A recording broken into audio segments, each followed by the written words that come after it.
All right, guys, the topic this month is resilience in marriage. So, I'm going to share a little bit about my marriage and some of the difficult seasons that we have been through and navigated. And yeah, I hope that the right people that need to hear the message are going to hear what they need to hear. So, if you're looking for perfectly polished scripted content, this is not going to be for you.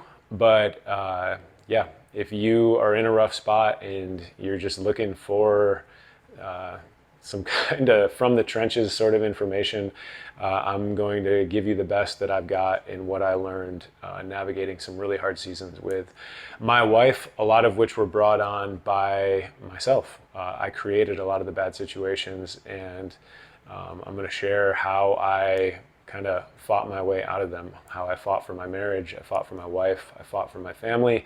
And today I would say that we have a thriving marriage. I'm very proud of the life that I have, that we have built, and that God has blessed us with. So yeah, if you're in for the ride, I don't even know what you'd say. If you want to hear a little bit more about our story and think there may be some benefit for you, then here we go. So I joined the military fresh out of high school. No real sense of who I was or what it even meant to be a man. I found myself ultimately in Navy dive school. Trying to keep it relevant too. So I was a U.S. Navy diver for several years, and I didn't realize how much of my identity was tied into what I did in the military. In 2016, my career was taken away with a medical retirement, and when that happened, it kind of threw me into a depression. I didn't really know who I was or really anything. I was confused, felt lost, kind of worthless, like my purpose had been kind of taken away from me. And I decided to start a business. I knew I had to provide for my family, so I started a business, and that was a really easy place to shift hiding my identity. So then I was able to tie that up in being a business owner. So in relatively short order, by all external measures, we were doing really well.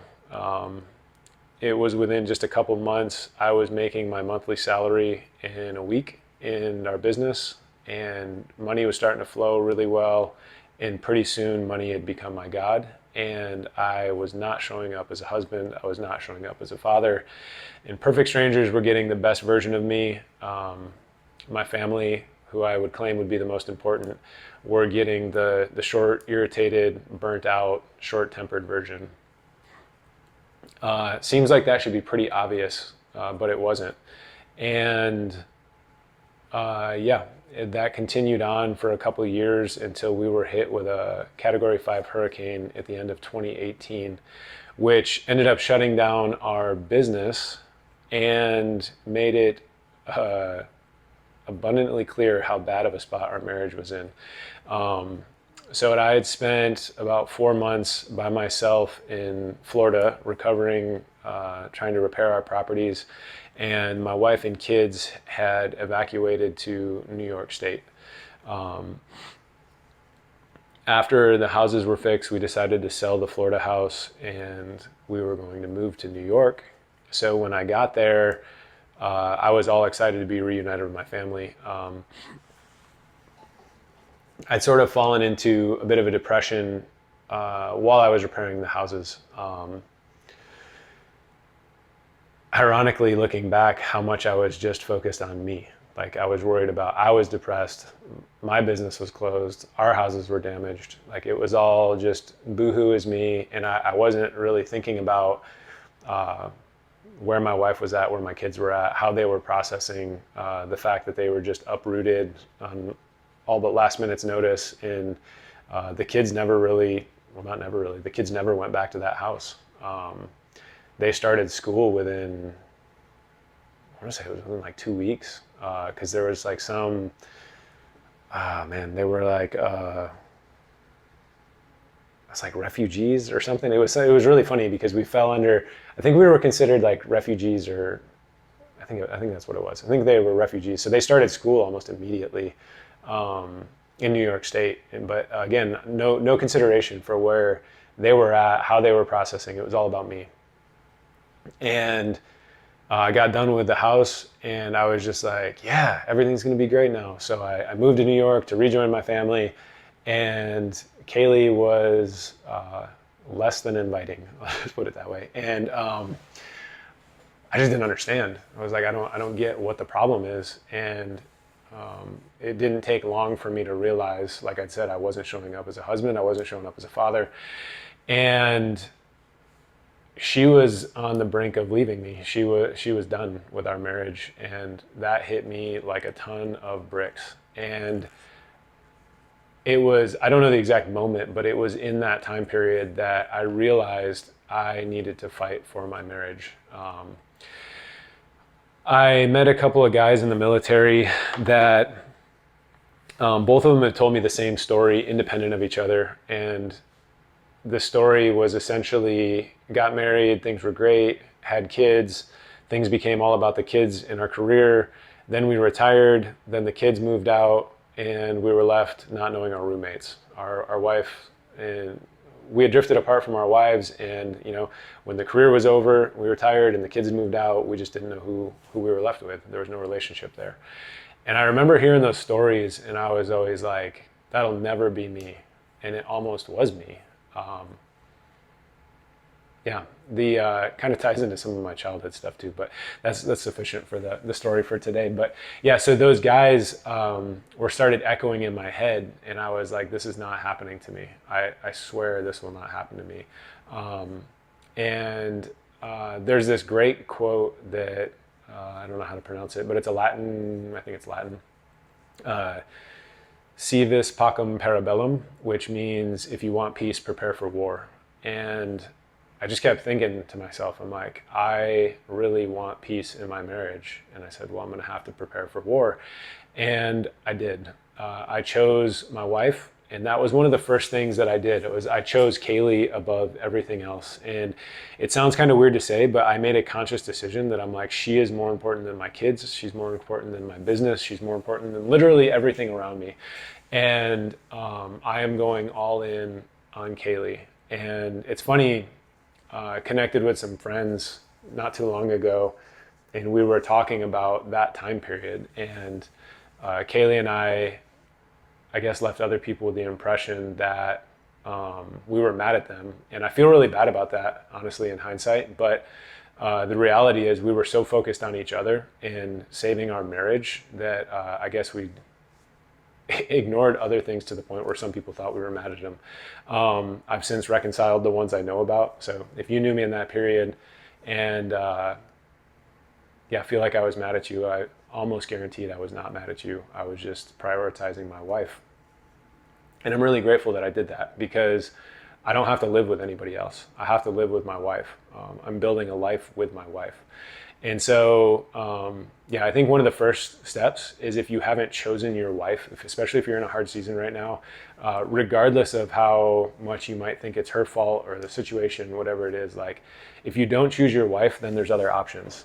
Divorce could be an option, or just, hiding behind your kids could be an option, or hiding behind your business could be an option. So step one, I think, is choosing your wife. For me, I would physically write that down in a journal. You don't have to share it with anybody. You don't have to show anybody. But I do think there's a magic that happens when it's like signing a contract, but with yourself. So choosing your wife. That falls hand in hand with taking ownership. It's really ironic. I have this like hatred for playing a victim. Like if I see somebody and I'm like, you're clearly being a victim, it just makes me cringe. And there's a lot of history to that, but again, not really relevant for today. But I didn't even realize how much of a victim I was being until I started taking ownership. Everything was somebody else's fault. It could be the military's fault. It could be Kaylee's fault. It could be finances, somebody else's, the government's fault. It was always somebody else's fault. Never Travis, never the decisions that Travis was making. And there were several things that kind of highlighted that to me. But the reality is, when I started to realize that the same circumstances were raining on everyone, Jim Rohn has, I learned a lot from Jim Rohn. He's a great guy. If you've never listened to Jim Rohn, I think you can get his stuff on Spotify, definitely on YouTube. He's passed now, but he was like a motivational self-development speaker, primarily in the 80s, I think. And he talked about people like to act like, it only rains on the poor. And he'd say something to the effect of, it rains on the rich and the poor equally, but the choice you make. And then he'd liken things with, it can be raining outside, and one salesman might say, oh, it's raining, it's not worth going out. And another salesman might say, oh, it's raining, everybody's going to be at home, so I've got a much higher chance of success. And so much of it just falls into your mindset and your ownership over your decisions. And I think that was another one on top of choosing Kaylee. It was taking ownership of my choices, realizing that kind of a silly, unrelated to marriage, I guess, but I was doing the 75 hard challenge.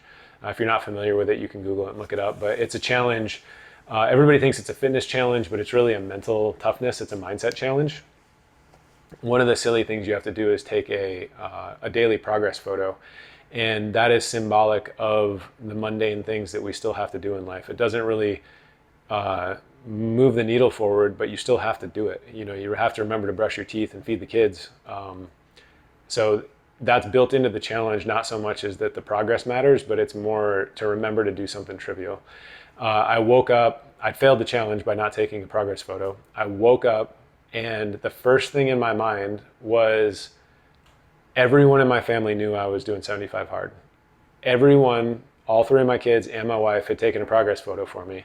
So they all knew that I was taking progress photos. And my first thought, I'm almost ashamed to say it, but my first thought was, why didn't one of them remind me before I went to bed to take a progress photo?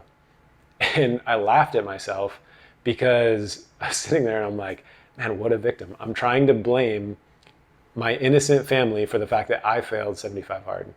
And again, it's not really, it doesn't really have to do with marriage, but I think there's situations, and even hearing that, you may find you can reflect on situations where you've wanted to pass the blame, but it's 100% your fault. I know for a fact I have done that several times in marriage. Viktor Frankl has a great quote that says, between stimulus and response, there's a space, and within that space lies all of our power and freedom, I think. I'm doing it from memory, so it's probably not an exact, but it's really close to that. And forever, I was frustrated by that quote because I'm like, oh, you can't just control that, but you can, and that's the thing. Emotional control is another piece that ties into taking ownership. And I think the first time I heard it, it was put somewhat in the context, and the way I use it now is like, if you were just screaming at your kids, throwing a temper tantrum because you were mad about something, or your wife, or fill in the blank, doesn't matter, and someone knocks at the door. If I show up, if I stepped into the situation, could you stop doing it, or would you stop doing it? And the reality is most people would stop immediately. They would just flip a switch and they'd be like, oh man, I didn't know you were coming, like, great to see you. And you would immediately stop yelling and pretend that you weren't upset. If you wouldn't, then there's a good chance that you might want to see a therapist. There's probably some deeper issues there. But most people would admit that, yeah, you would, if all of a sudden somebody showed up, whether it was a stranger or somebody you knew, you would stop in that moment. And that to me was the first time I realized I do have emotional control. Because if I was scolding one of my kids, or I was raising my voice, and it doesn't have to be with your family, it could be at work. If you're, chewing out one of your employees or a coworker, and then the boss walks in, are you like, oh, you're going to pretend to be somebody different? All that indicates is that you have the ability to flip your emotions just like that. So when I realized that, oh man, even if it's not conscious control, if I'm embarrassed that somebody walks in and I can control that, then I have ownership over that choice. And it goes back to Viktor Frankl's quote. There is a space. When there's a stimulus, a kid irritates you, somebody at work, traffic, something irritates you, that stimulus, and then there's your response to that stimulus. Do I get mad and fly off the cuff, or do I start screaming and yelling, or do I take a deep breath? Do I pause? What is my choice? And again, all this ties back into taking ownership. That was a huge revelation for me. So I just want to assure you, if you think that you don't have emotional control or you can't take ownership or it is the circumstances or it is your genetics or it is like, there are outlier situations, but almost unequivocally, it is you not making the choices you should be making. So, yeah, tying that back in with choosing her and taking ownership. What else do I want to talk about? I guess being intentional is another one that I'm trying to think of the order I want to put it in. But after I decided to choose Kaylee, there was a handful of things that I started doing simultaneously. All little things that might seem insignificant, but I'd never done before and definitely wasn't intentional with.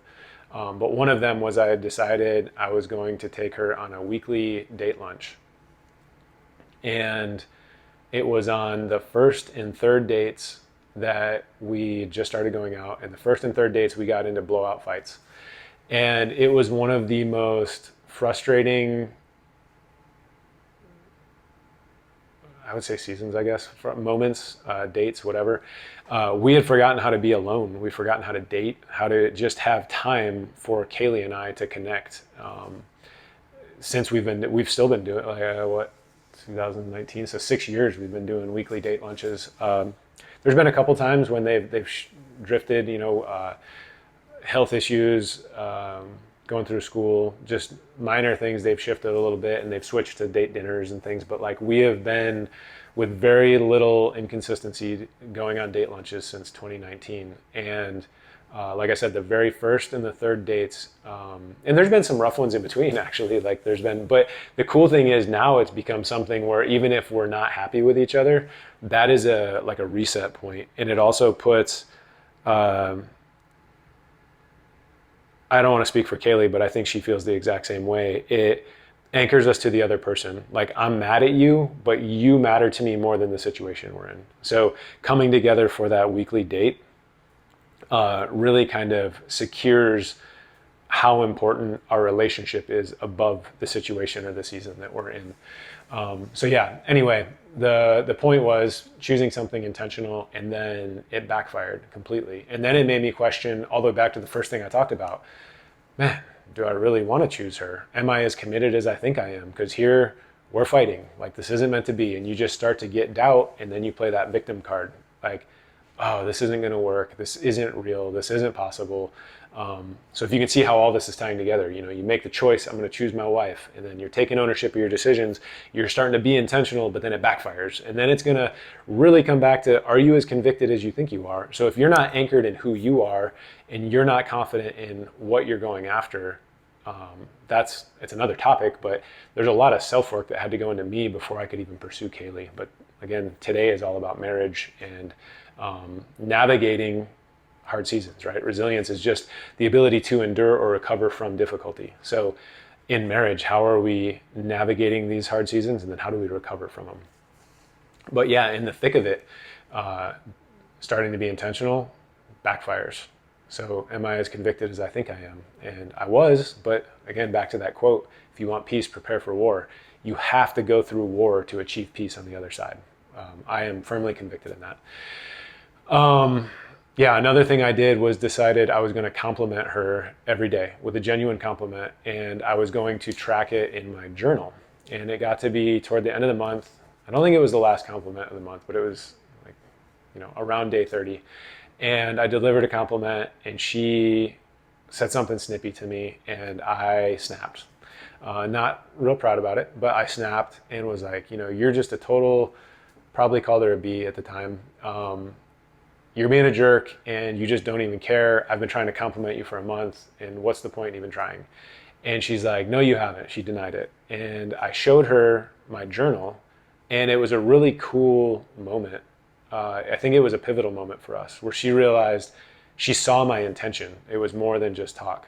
I think an important side note with that is realizing that I've worked with other men since, and there's always been something that, a guy will be like, I want to do this thing. It doesn't matter if it's, compliments or sticky notes or flowers, or you do something and you're feeling all good because you're being intentional, and then your wife smacks you down. And it's like, she doesn't care, this sucks, not gonna work, not worth it. But the fact of the matter is, you have to realize you can't undo years of bad decisions with a few nice gestures. You can't just say, oh, I'm gonna put sticky notes on the bathroom mirror for a couple weeks and everything for the last 20 years is just gonna be magically better. I can't get her a dozen roses or even I'm gonna bring her home flowers every Friday. And you can't do that for 2 weeks or a month and think that that's just gonna solve all the problems. So one thing, realizing you can't undo years of bad decisions in a short period of time. And the second thing, there is no magic timeline and there's no magic formula. Like anything I'm saying, you can't just take and, oh, after 30 days, it was a tipping point for Travis. Like it might be a week for you and it might be a year for you. Don't ever look at another marriage or another situation and think that it's like the holy grail or the magic code. One thing that I learned through navigating all of this is as I was reading books and I was looking at other marriages and talking to mentors and pastors and all these different things, and I would, sometimes I hate the saying, but chew the meat and spit the bones. Like I would take what was good and what resonated with me, because I truly feel the things we need to hear, we hear for a reason. And so I would take these little tidbits, and then, the compliment thing and the date lunches those are things I got from other people, but I took them and made my version of it. Like I said, I know people that go on date nights. I know people that do stay-at-home dates, which I'm not a big fan of, but that works for their relationship. So just make it your own, but be intentional, and know that there's going to be some backfire with that. So whether you're bringing on the hard seasons yourself by the intentional things you're going after, sometimes just being honest, telling the truth, saying, hey, I've done that too. Like I've struggled in our marriage because, or I've felt like our marriage was struggling and I've voiced that opinion, and that's brought on a hard season where Kaylee thought I was saying I'm done with our marriage, and to me I'm saying, no, this just needs to be fixed. It needs to be worked on. I am completely committed to her. There's a lesson there with, I can't remember the exact quote, but it's, we rarely need to be taught, we frequently need to be reminded. And I think as men, a lot of times we find ourselves not being intentional, and then, I focus on work or I focus on the kids, and then our marriage starts to slip. And then we wonder why our wife is upset.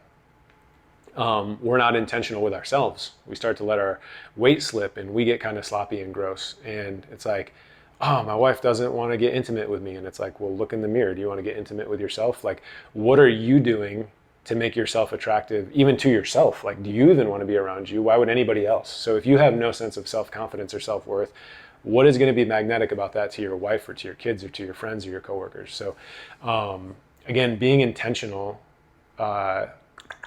is crucial. Like you have to be intentional both with yourself and with your marriage. Like I said, sometimes if you're honest about where you're at, and then that can create situations where what I was saying is Kaylee was starting to question whether or not I was committed to our marriage. And to me, I'm like, oh my gosh, like everything I've done has shown how committed, like what part of you thinks that I'm not committed? But there was a part of her that was like, she doubted, she didn't feel safe.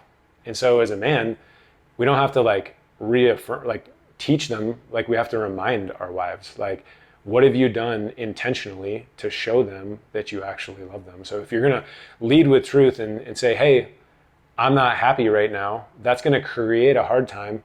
But then in that hard time, what are you doing to affirm her that it's not, I'm unhappy and I'm throwing in the towel. I'm unhappy, I want to work on this, and then actually following through with that. It ties back into being intentional. Do you know your wife's love languages?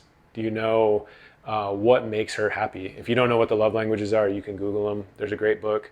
I always get them wrong when I do it off the cuff, but there's words of affirmation, acts of service, physical touch, gifts, and quality time. Got it, all 5. Don't ask me to do it twice. But so you might also be trying to be intentional, and you might say, oh, I'm giving my wife kisses and hugs and I'm just loving on her, and your wife might hate being touched. So if your love language is physical touch, so you're trying to hug and kiss and love on your wife, but she doesn't want to be touched, then you're actually creating more of a void. If her thing is like words of affirmations and you're never complimenting her or never affirming her and lifting her up, she's not going to feel loved. So kind of stepping back, you've chosen her and you're trying to be intentional, you're trying to be honest, but do you even know anything about her? So going back and figuring out what makes your wife tick, that could be as simple as a question. And, there were times where I would try and pursue that and I'd be like, hey, Kaylee, like, what's your love language? Maybe not quite that blunt. And I would get either ignored or nothing or some kind of surly, like, when you're in a bad season, realize that as you're trying to implement a lot of these things, it's not just going to be a light switch that's just turned on and your wife is like, oh my gosh, you've had a change of heart. Let me just grovel at your feet and you are the greatest husband ever. You might have to be consistent with the questions and you might have to ask it and you might get shot down or you might get something sarcastic, ask it again, and then start to kind of pick up on the cues, then start to do the things that you know. Like if you give her a hug and she has no response, but you write her a love note and she gets all smitten, well, I would increase the love notes and find different ways to do that. Conversely, if she throws the notes away and is whatever, but you haven't given her a hug or a kiss or physical touch, again, figure out what it is. Acts of service, like, does she want you to, do the laundry or the dishes or clean the car or whatever it is? So again, you have to kind of back to that. Don't look at my advice or my marriage or anything as like the way. You have to figure out what it is in your life, in your marriage. I often think of it like a combination lock. You're the only one that can discover the combination. I can't give you the combination, but I'm hoping that sharing some of my story will give you a digit or two in the lock that will get you closer to opening the lock in your marriage, if that makes sense. So, yeah. And then I can't remember, I don't think we really touched on it too much, but Robert Cialdini talks about an influence. He uses college fraternities to paint the example of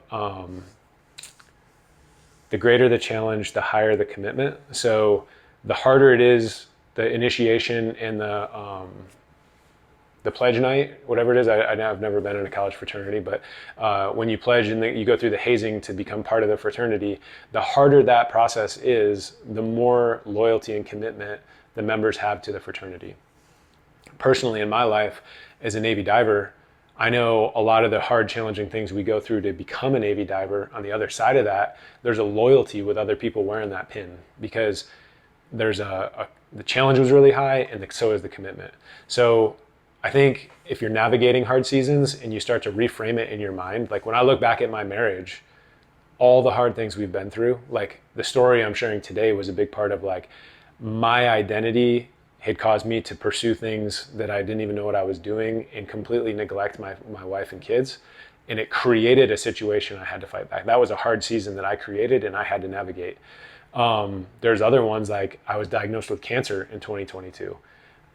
I didn't create, oh, maybe I did. Maybe it was poor diet. I don't know. But by and large, cancer is out of my control, right? So I was diagnosed with a really nasty disease, and that was a really hard season, but it wasn't really my doing. But now I'm in that season. I think we navigated that much better than anything else we've been through from all the other things we learned. So it also made me very aware going through cancer, which I didn't do at the very beginning back in 2018, was how's my wife responding to this? How are my kids responding to this? Like I worried about me and took care of me, but I also, how is everybody else being impacted by this really challenging season? Where was I going with that? Yeah. So, looking back at my marriage of like 14, coming up on 15 years of marriage, and all of those really hard things, and that's just a couple of the high level ones. Like we've been through a ton of really challenging seasons, but it gives me more commitment. It gives me more pride. So it's really easy when you're in the thick of a hard season to be like, I want to throw in the towel. But if you start to implement the things, you start to take ownership and you start to choose your wife and you start to be intentional and you start to be honest about the situation you're in, I think that you're going to navigate them better. And when you navigate them better, you're going to get to the other side quicker. And when you get to the other side, you can get back to the exciting things in life, the really fun, joy-filled parts, right? And once you overcome it, it's just like the college fraternity and the influence book, or it's like maybe dive school, or even like anything you've ever achieved. The harder it was, the more proud you were that you did it, right? So think of that in marriage. Like, don't try to avoid hard seasons, and don't be so naive to think that it's going to be some utopian like perfection. Everything's just going to be great. You're going to have hard seasons, and that's not only okay or not normal. It is okay, and it's totally normal. There's nothing abnormal about being in a hard season. So if you find yourself in that position, just get to work. Like, prepare for war and go to war. Like, you need to fight for your wife. You need to fight for your marriage and fight for your family.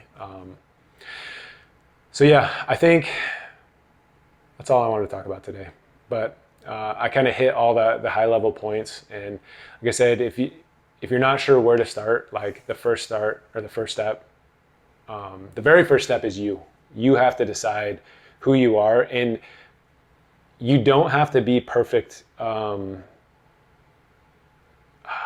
How do I want to phrase that? You don't have to be perfectly convicted on who you are right now. You do have to have an idea of the type of man you want to be. You have to, like, what do you think of when you think of a strong marriage, or the man that you want to be for your wife and for your kids? So once you have the idea of that, you start to pursue it. What does that man, how would he show up for your wife? How would he show up for your kids? How would he show up for himself? Would he go to the gym a couple times a week, every day? What would he be eating? What are the things that you should be doing? That's step one, actually. It's kind of outside the scope of today. That's more in the find your ground section. But for today, assuming you've already kind of got that figured out and you're working toward it, realize that you'll never get there. You'll never get to the man you want to be.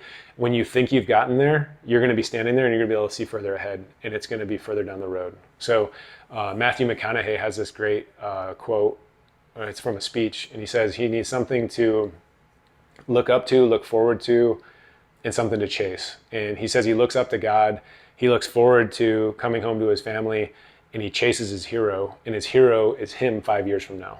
He said when he gets to 5 years from now, his hero then will be 5 years from then. And so it's this chasing the horizon concept. You're constantly chasing. And I've adopted that, and I've gone from taking it on the personal side into my marriage. Like, my marriage and my parenting, it's a chasing your hero concept. You're never going to arrive. You're never going to be the best dad.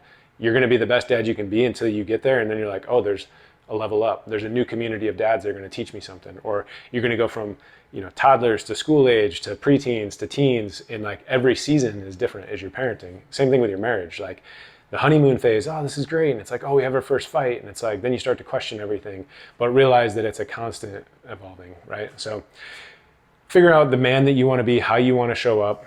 And from there, the first step is choosing your wife. Once you make that choice, you just need to start taking ownership of your decisions, being intentional, always being honest. Integrity is everything.